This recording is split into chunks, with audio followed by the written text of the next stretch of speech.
It is vlog 229, and I am in Reno, but I am not at the Peppermill. Someone recently pointed that out in the comments, asking why I don't shoot more vlogs from more different casinos. And the answer to that is simple. 99% of the time, they only have 1-2. So all of the action is at Peppermill. Well, today I'm at the Atlantis, where they have 2 tables of $5 blind no limit hold'em going on, and I'm gonna jump in one of them.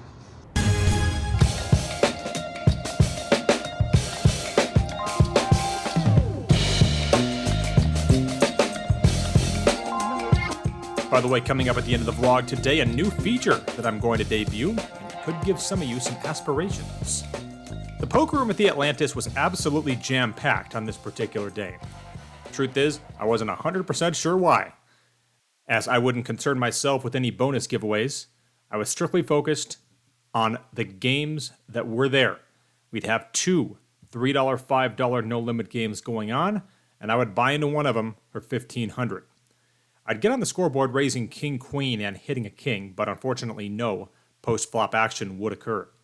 I would then get dealt pocket aces on the button and would raise to 20. The big blind would be my only caller here, so with 40 in, the board would come out queen 8-9 with a couple of diamonds, and he checks.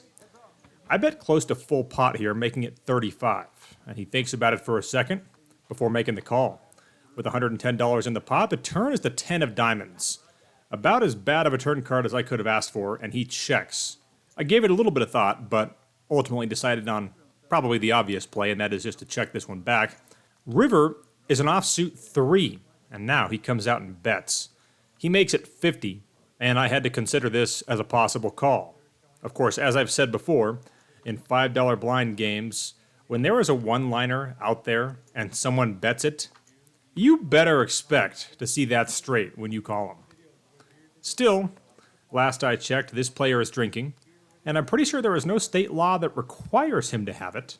So, I make the call, creating a $210 pot, and he shows Jack 8 offsuit, and I'm not quite sure what the hell I expected to see. I then pick up 8-10 in the big blind and check my option. I flopped 2 pair, but once again, my opponent rivered a straight. So, it was not exactly a good start, despite being in a new venue. My buddy Reno Grinder is in the game, and one of my favorite things to do is to make fun of him for being a huge 49er fan despite not being able to name 2 players on the team. And the week before this session took place, he actually texted me this, as if that proves that he can now name them all. This just makes this running gag funnier in my mind. We get a $10 straddle with 6 players dealt in. It folds to me in the cutoff with Queen Jack, and I make it 40. My only caller is an unknown in the big blind. So with 95 in, the flop is Jack 5-7 rainbow, and he checks. With top pair, I bet another $40 here, and he check calls me. So with 175 in, I turn a queen, which I'll admit did not upset me. Not wanting to blow him out of the pot with hands like Jack 9, I bet 60 here. And he thinks about it for a second and calls. So with 295 in, the river is the 10 of spades, bringing in a possible backdoor flush, and he checks. Lately, I've been getting trapped a lot in spots like this. That's been a big part of the downswing, but that doesn't mean that I'm going to abandon the plan. I'm still going to make a value bet here. I bet 75. He makes a comment about how I clearly want him to call, and that was good to hear, as I had a feeling that meant he was going to do just that, and sure enough, he does, creating a $445 pot, and I win against Ace-Jack. I'd play about 3 or 4 more hands over the course of the next hour, and unfortunately, none of them were all that interesting, and I would lose a little bit of money over the course of that time. The game would break, everyone would draw a card about who got to go to the other game. I drew an 8, which was not good enough to be one of the top 2 out of the 4 people drawing. And given the fact that this session was not one that I'd actually planned on taking part in, I just really wanted to get some content shot at a casino that wasn't the Peppermill. I had just made the trip over there that day. I decided to just call it a day and call this halftime on the vlog. All right, well, a very short session here at the Atlantis. After the first game broke, we drew cards, and, well, I'm running the same way on the draw as I've been running in the game lately, so I was one of the last two in there, and I don't feel like waiting. So I'm gonna call this halftime of this vlog.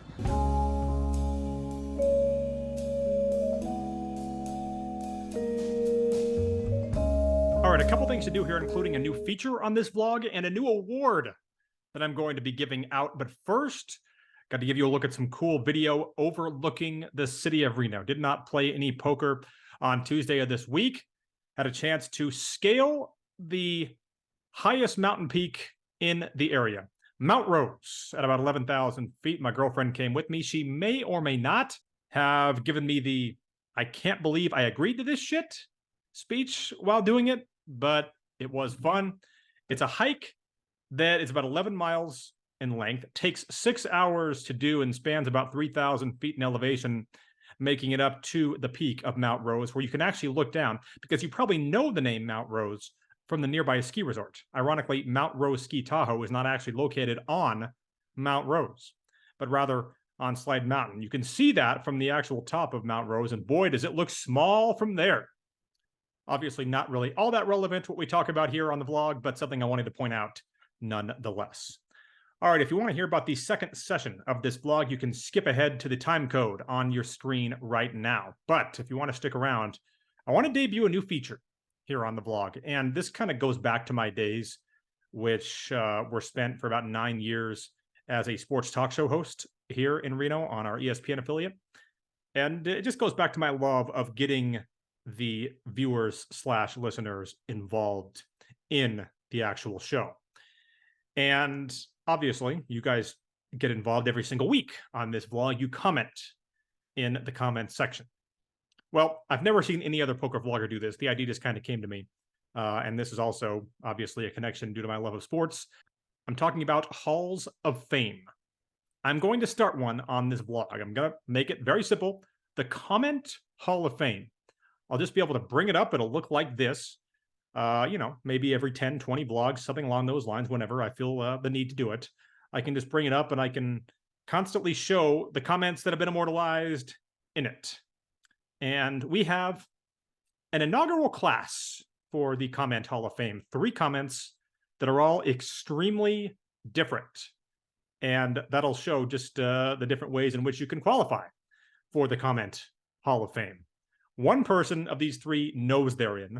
The other one probably thinks they might get in. And the third one has absolutely no idea that they are getting in, which is part of the beauty, if you ask me. So let's refresh.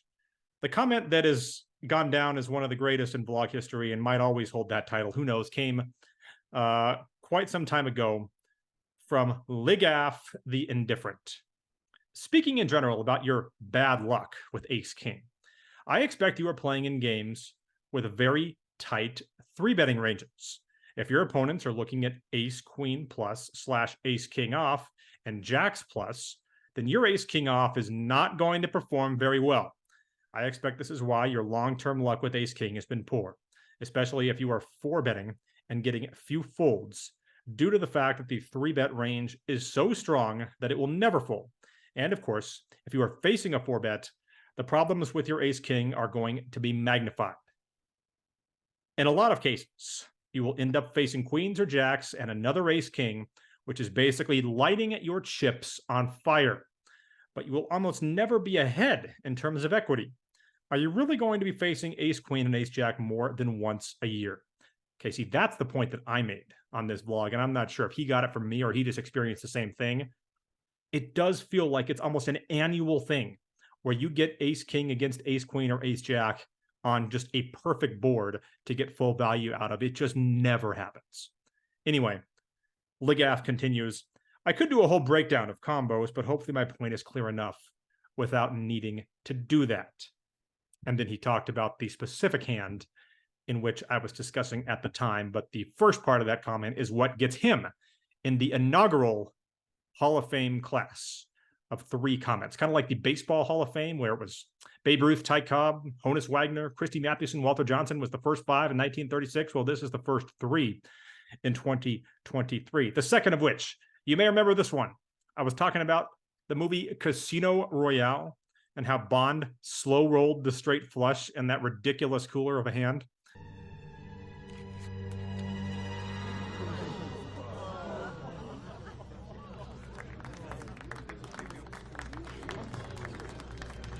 Five and seven of spades.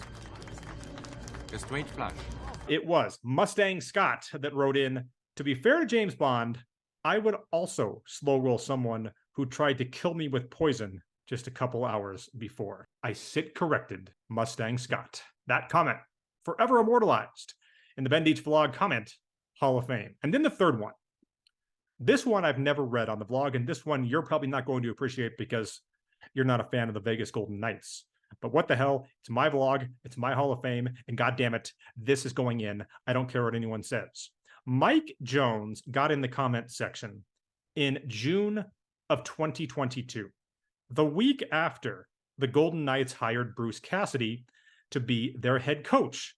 Something that, by the way, Daniel Negreanu, of course, talked about how he was so indifferent about, just adding to the list of things that he screwed up. I honestly don't think that a Canadian has screwed up a hockey take more in the history of the ice skate than Daniel Negreanu talking about the Vegas Golden Knights, but that's neither here nor there. Mike Jones got into the comments and simply wrote, "You're welcome. Bruins fan here. You will not be disappointed." This comment makes its way into the Hall of Fame because Mike Jones, I feel, before anyone else, called the shot of Bruce Cassidy winning the cup with the Vegas Golden Knights. He knew it. He knew they had landed an unbelievable coach. He probably knew the Bruins made a stupid move to get rid of him. And obviously, 1 year in, the Golden Knights dominate the Stanley Cup playoffs, never even facing elimination, win the Stanley Cup. The prophecy fulfilled, the cup in 6, everything else. You've heard me talk about it, and I'm still on cloud 9 about it, despite the downswing. It's truly amazing. And Mike is in a Hall of Fame as a result of that comment. So I will continue looking at the comments for the first couple of days after new vlogs are posted. I will continue to look for new additions to the Hall of Fame. Just a fun feature and a way that I want to acknowledge those of you who give back in a big way to this vlog. All right, going back to Ligaf's comment, speaking of lighting money on fire with Ace King, I have to debut a occasional award on this vlog as well. I'm not just debuting the Hall of Fame. I'm debuting an award. There was a player that plays in Reno that always wears a Michigan hat, and everyone just knows him as Michigan Bill. And whoever the tightest player that you play with, no matter what city you live in, is, Michigan Bill's probably tighter than him. And you basically always know where he's going to be in a given hand when he's in the game, and he rarely ever makes a stupid mistake to cost himself a stack or anything along those lines. He's just one of those ultra patient OMC types that you will see in the poker games all across the country. And there was a hand in a 1-2 game this week where a player who I won't name for fear that he's going to go absolutely ballistic if I do, decides to 3-bet Michigan Bill when he has Ace King. Michigan Bill 4-bets this opponent. Now, anyone who's played more than 20 minutes with Michigan Bill should know that facing a 4-bet from him and you have Ace King, that is the easiest fold you can possibly imagine. That hand should hit the muck as fast as 8 deuce in the rock when facing a 3-bet from out of position. But this opponent decides, rather than fold to this Michigan Bill 4-bet, he takes the other option and 5-bet jams all in. Michigan Bill, to the surprise of no one, snap calls with pocket aces, and his stack goes down in flames. So, whenever I see a play that is so laughably horrific that I feel the need to mention it, and it could be a play that I make. I've probably made plays on this vlog over the years that deserve this. I'm going to refer to it as the Michigan Bill Award in honor of that hand, because damn it, it sure as hell makes me laugh. Now, for those of you that are now joining us, I recorded this vlog with every intention of doing a 2-parter to have one half be at the Atlantis and one half be at the Peppermill. Well, I did go play that session at the Peppermill, and I actually played about 45 minutes in this game without shooting any video for the vlog because I wasn't in the seat that I wanted to be in which to shoot video. But I hadn't really played a hand in that 45 minutes. We get a player who had just lost probably $400 or $500 in a hand, and he was fuming. You could just tell. And he was the most obvious candidate in the game in which to be fuming. And I had raised the 9-7 of clubs from the cutoff, and he 3-bets me to 100 from the big blind. Now I can just see this guy's on full tilt, ready to fire off. Everyone in the game knew it. He probably would have even admitted to it. So I make the call with 9-7 of clubs. So with $210 in the pot, we get a flop of 9-7-10 rainbow.